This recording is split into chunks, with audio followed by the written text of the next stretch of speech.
Hey guys, quick creepy fact. Only 20% of you watching are subscribed. It's totally free and helps me write more scary stories like this one.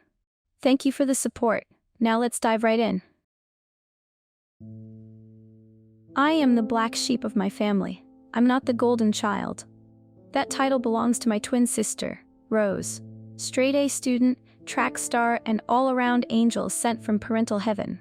Our mom literally keeps a framed newspaper clipping of her junior nationals win in the hallway. Ask me where my band flyer ended up? Recycling bin. And don't get me started on the, why can't you be more like your sister talks. Spoiler alert, I stopped listening after the third one. Me? I write songs in my room and get side-eyed for not taking life seriously enough. Still, I've been trying. Ever since freshman year, I've been grinding, diving headfirst into AP Bio and pretending I love the idea of becoming a doctor, just to make my parents proud for once. It's not me, but whatever. I'm used to pretending. But none of that mattered the day the sky turned red. I had just gotten home from school. My backpack hit the floor with a satisfying thud, earbuds wedged into my ears. I was halfway into a new guitar riff in my head when my phone buzzed in my pocket. I almost ignored it. Probably a weather warning or another PTA fundraiser. I mean, who even reads those things? But then a shrieking tone tore through my earbuds, made my heart skip, and when I pulled my phone out, the screen was red. Not low battery red. Not, hey, update available red. I mean, full screen crimson. Then the message blinked across my lock screen in bold white text. Emergency alert. Blood moon is rising, stay indoors. Do not make eye contact with the sky. I blinked, stared at it, laughed, maybe. Because what the actual hell?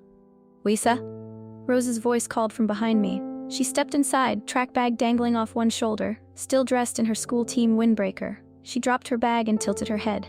Why do you look like you've seen a ghost? I didn't answer, just showed her my phone. She pulled out her own, and we stood there in silence. Dinner was weird. The sun still bled gold through the kitchen blinds, which somehow made everything worse, like the world was trying to act normal, even as it unraveled at the seams. I poked at my mashed potatoes like they'd done something personally offensive. I have a question, I said, setting my fork down. Did you guys get that alert on your phones about the blood moon? Mom didn't even look up. We did, sweetie. But honestly, you should really focus on your studies, not on this internet nonsense. Isn't TikTok full of kids already debunking it? I stared at her. I hadn't even opened TikTok. My phone had been face down since I walked through the door, and I had actually been studying for the last hours, but sure, let's pretend I'm the clown here. I didn't argue. No point. She'd already filed this under Lisa being dramatic. But then, Rose, my halo-wearing twin, chimed in. But for real though, an alert about the moon? Should we be worried? And like magic, Mom's fork paused midair. Dad looked up from his newspaper and let out this heavy sigh, running a hand through his graying hair. I don't know, girls, but it won't hurt if we follow the rules. Just to be safe, okay? I could have screamed. I really could have. It was like every word meant nothing unless it came out of Rose's mouth. She didn't even do it on purpose. That's what made it worse. She was just better, brighter, the one who never had to ask twice. And I didn't hate her. That's the worst part. In some twisted, unspoken way, she's my favorite person in this whole house. She gets me, even when I don't want her to. But sometimes I wonder how she's not exhausted by my bitterness. How she doesn't just throw her hands up and say, "Fine, Lisa, be miserable forever." Because I can't let things go. I wish I could. I wish I could just say thank you, or sorry, or I love you and I'm trying my best, without it coming out sideways.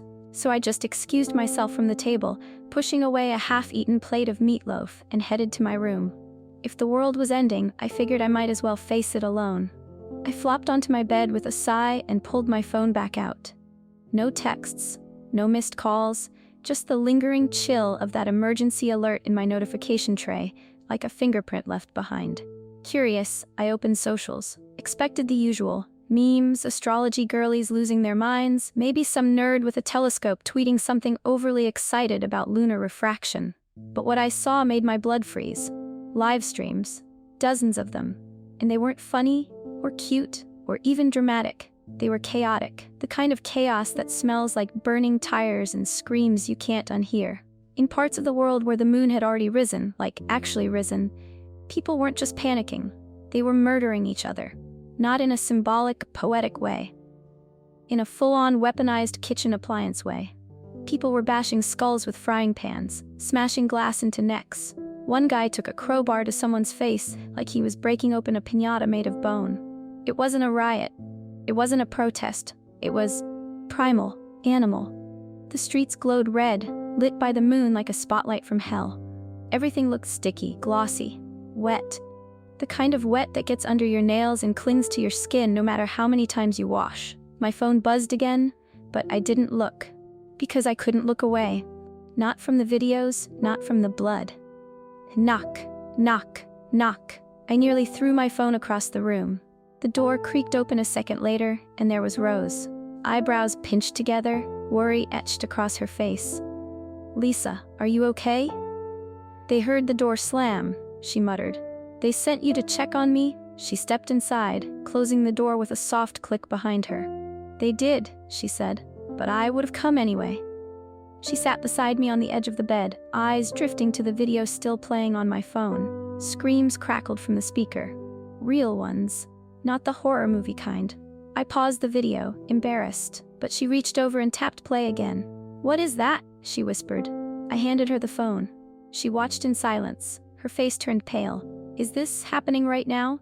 "Yes," I said, barely above a whisper. "And was I wrong for asking them, for wanting to know more?" She turned slowly, eyes locking with mine. "No," she said. "You're never wrong, actually." I blinked. Did she say that? Rose, the golden child, the one who could do no wrong, just told me I was right. She didn't look at me again, just scrolled down the feed, watching another video. I didn't say anything. My mouth wanted to smile, but my brain hadn't caught up yet. She stopped at a live stream, a guy in a black hoodie, panting, eyes wild. It's like, when you look at it, something snaps in your brain. Everyone just turns. People you know, people you love. They go full psycho. Blood, teeth, screaming. It's not like a disease, it's like a trigger. Something inside you changes, I don't know. Some people say they can stare at it and nothing happens, but I don't trust that. I really don't. The video cut off. Rose's fingers tightened around my phone. "This isn't normal," she whispered. "Why is everyone so chill about it?" I stood up, walked to the window, and pulled the curtain back an inch. Outside, the city moved like it always did. Cars, lights, people going places. But the sky? It felt like it was holding its breath. "Because," I said, letting the curtain fall shut, "no one believes something's real until it's in their face." And I swear, it felt like something out there locked eyes with me just before I pulled the blinds tight. We didn't move, not for a long time. Rose and I just sat there side by side on my bed, glued to my phone screen as the live streams kept coming. There were so many now, too many. Not just from big cities, London, Tokyo, and São Paulo, but little towns too, places you couldn't find on a map without squinting. All of them soaked in red, and not like the rusty, wine-colored red of a regular lunar eclipse. This moon was wrong, too vivid, too angry. It lit the streets like the sky had bled open and turned the whole planet into a crime scene. People weren't just losing their minds, they were transforming. One video showed a woman crawling across broken glass just to reach her husband, who had already bled out. Her hands were shredded, skin peeling from her palms like fruit rinds. But she didn't even flinch. She just screamed his name while dragging herself through blood and bone. Another clip had no sound, just flickering footage from a parking garage security camera. A man stood still for 10 whole seconds. Then, without warning, he lunged at someone off frame. You could hear the crack of skull on concrete, even with low volume. And then came the scream. Not through the phone. Real. Close. We both jolted. It was one of those screams that rattles the bones in your body. I scrambled across the room and yanked the curtain back again. And what I saw? There are no words that do it justice. The world outside had changed. Everything was red. The entire street glowed with this sick, pulsing crimson. Not a romantic red, not a mood-lighting red. This was the color of wounds and war. Down below, people were running, charging through the street. There was the woman who screamed. I saw her. A man was kicking her. Hard, repeatedly. But this wasn't a mugging. It wasn't even a fight. He was trying to break every part of her, stomp her into silence.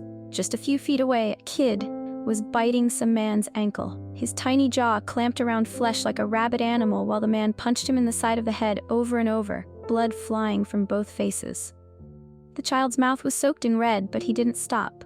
None of them did. More people spilled into the street, all bathed in that hellish glow. Their shadows stretched long and wild across pavements slick with gore. And just like that, it felt like the entire city had become one giant scream, echoing through every bone in my body. I snapped the blinds shut, chest heaving. I couldn't breathe right. "Lisa," Rose whispered behind me. I turned, and for the first time in my life, my perfect, unshakable sister looked terrified. What the hell is happening? I didn't have an answer. But I knew, deep in my bones, deeper than logic or science or every hour I'd ever spent studying biology, that this wasn't a riot. This wasn't a virus or some government screw-up. This was the blood moon, and it had finally risen. Then came the second scream. This time it wasn't outside, it was inside. It was our mom. We bolted. I didn't think. I didn't plan. I just ran. The hallway light flickered like a haunted house cliché, casting sick shadows across the wallpaper. But this wasn't some Halloween walkthrough. This was now. I rounded the corner and skidded to a stop, and my stomach turned inside out. Dad was on top of her. His fists, his actual fists, were slamming into her face again and again with piston-like rhythm. 1, 2, 3. Blood splattered up the wall like a horror movie with too much budget. Her mouth gurgled red. Her nose was bent sideways, her eyes swollen shut. "Steven, get the fuck off me," she screamed. Not like a mom, like an animal, desperate, wild, and dying.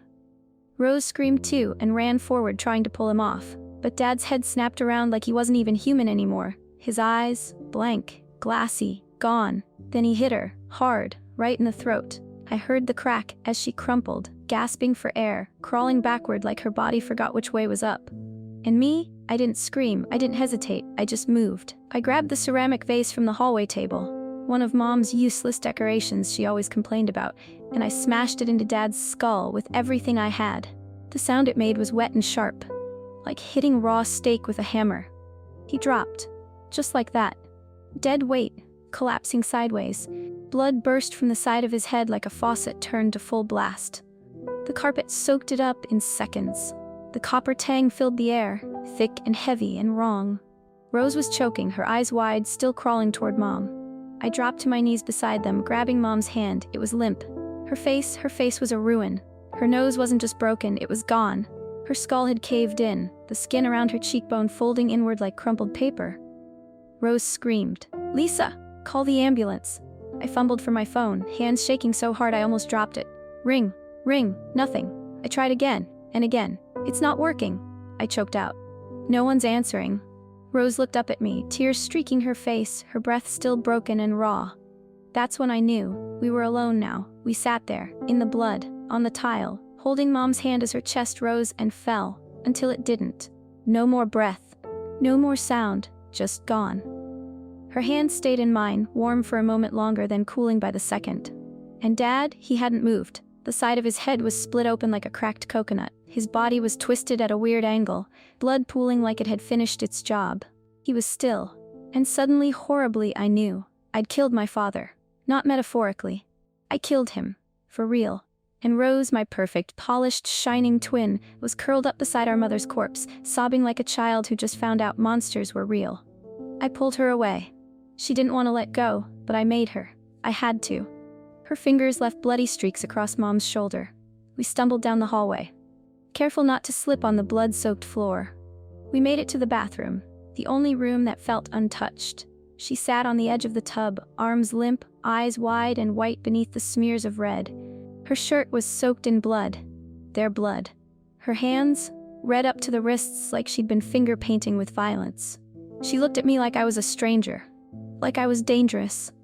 And I guess I was. I grabbed a rag and the bottle of rubbing alcohol under the sink.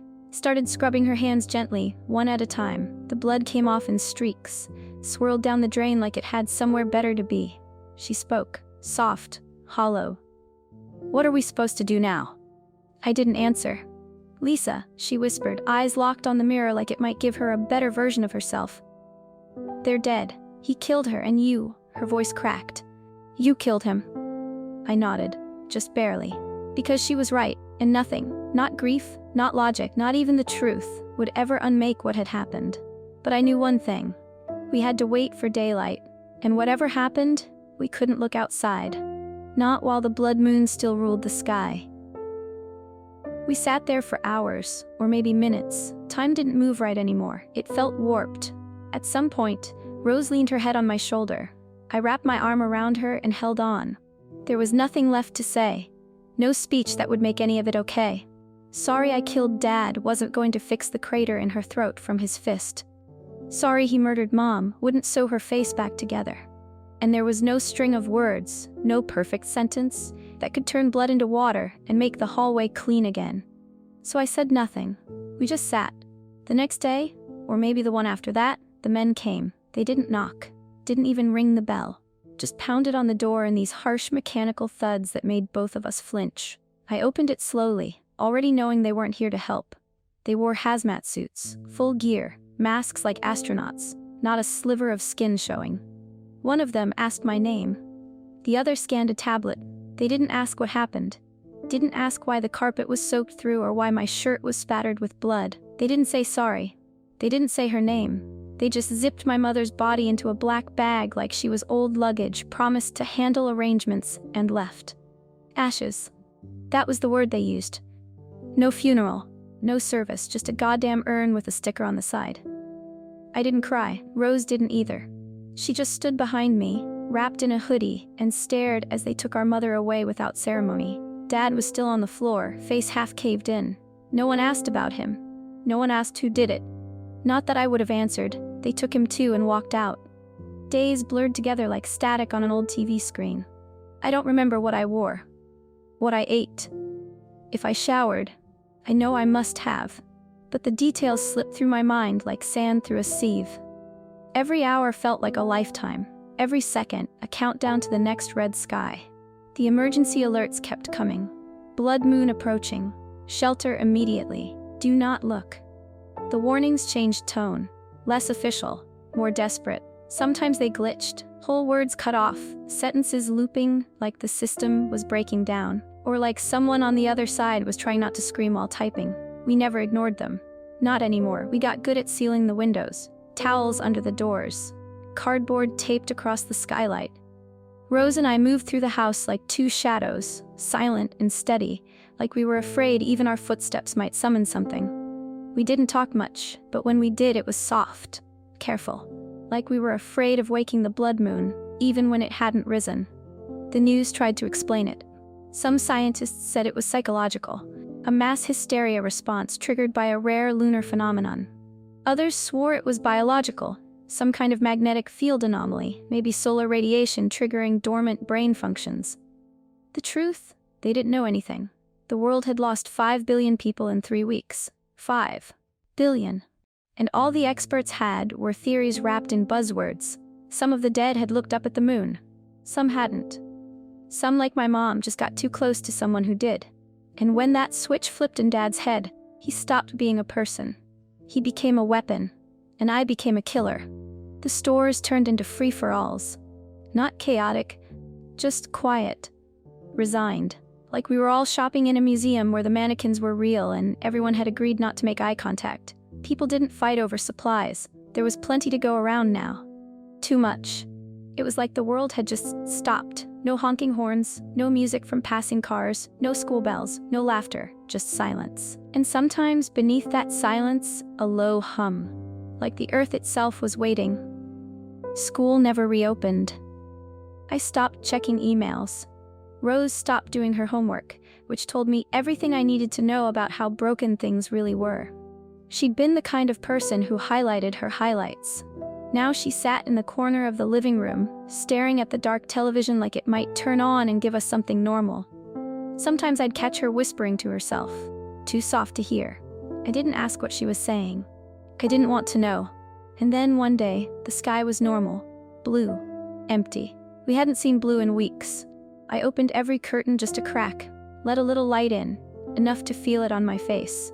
And for the first time since everything went sideways, I felt something that wasn't fear. Rose stood behind me, silent. She didn't flinch, didn't smile either, but she didn't look away.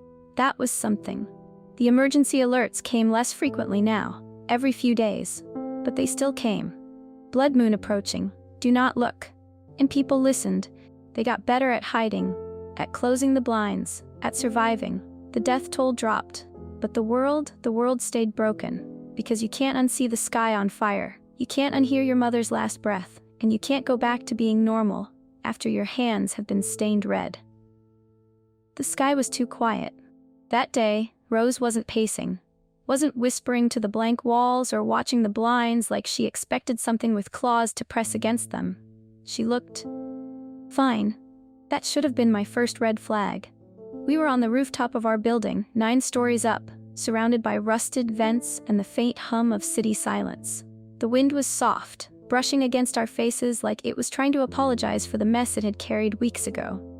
I held the box in both hands. It was small, plastic, white sticker across the top with her name printed in bold, impersonal letters. No embellishments, just Catherine Smith, cremated remains, do not open. And another one, Stephen Smith, cremated remains, do not open. They didn't give us a service, just a package, like they were replacement parts that didn't fit anymore. Rose stood beside me, quiet, eyes fixed on the horizon. The light was weird, not red, not gold. They used to come up here to watch the stars, she said softly. Remember that? I nodded.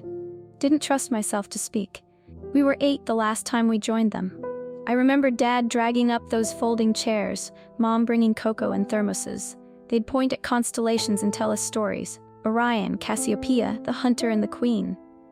Now they were the stars. Rose's hand brushed mine, reaching for the lid. Let me. I passed the box to her. She cracked the lid, and the ashes danced before they flew, caught in a breeze, rising like gray snow. But just for a second.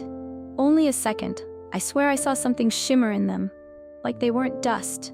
Like they were light. Neither of us cried. We just stood there, letting the sky take what was left of her. Maybe that was enough. We went room by room after that, tightening the defenses. We'd done it 100 times, but now it felt urgent in a way I couldn't explain. Like we were rehearsing for something that had already been cast.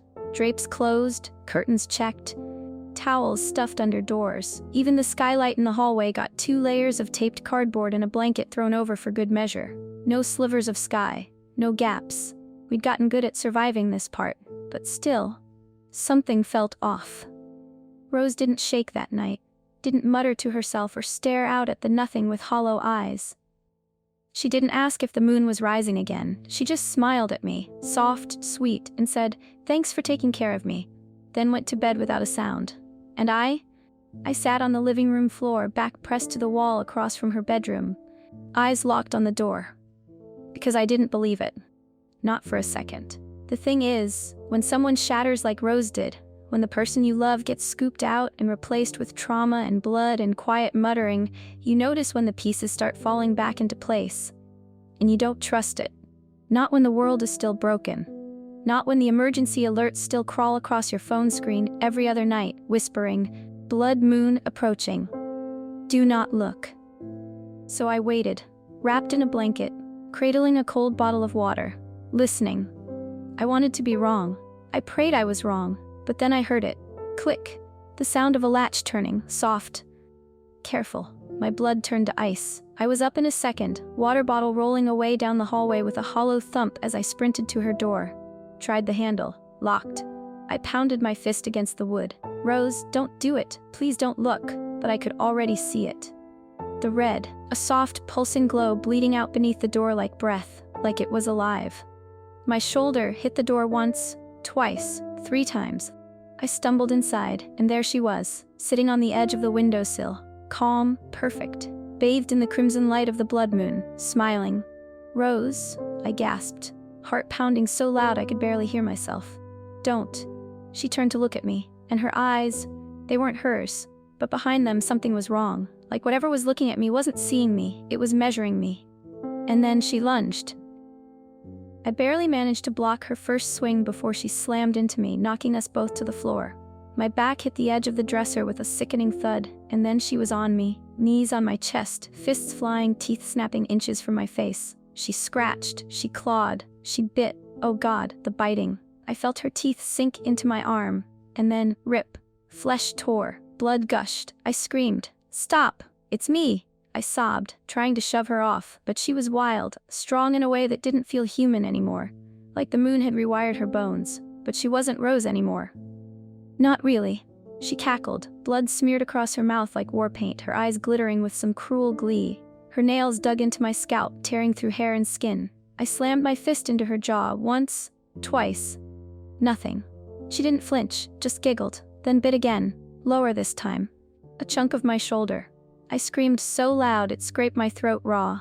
She tore away, leaving blood and muscle exposed, and went to lunge again. I scrambled, my hands searching the floor blindly. Everything was sticky. My fingers closed around something metal. Scissors. She lunged again, mouth open wide.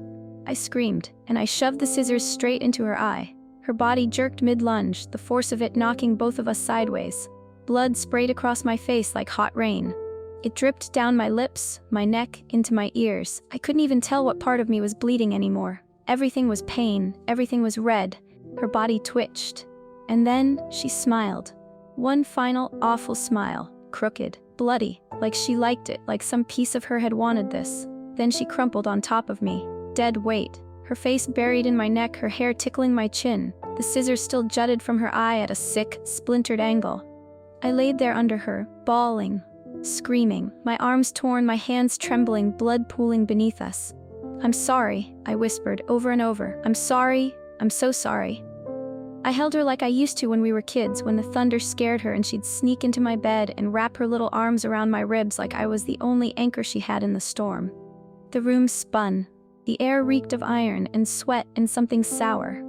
I could feel her blood mixing with mine, warm and thick between us. I pushed her body off me slowly, gently, like it would wake her up. Like maybe it had all been a nightmare and she'd blink, groan, and say something sarcastic about me overreacting. But she didn't blink. She didn't groan. She just lay there, face slack, mouth open, hair matted to her cheek with blood. I crawled backward, dragging myself across the floor with one arm. My other arm hung useless, shredded, the skin already purple and raw. I looked up, through the window, and there it was, the blood moon, massive, close. It hovered like it knew, like it had watched everything with silent, gleeful eyes, like it fed off what had just happened, like it planned it. And in that moment, staring up at the sky, at the thing that stole everything from me, I realized there's nothing left. No family, no sister, no end to this nightmare, just me and the moon. So I didn't look away. I just stared back at it and smiled.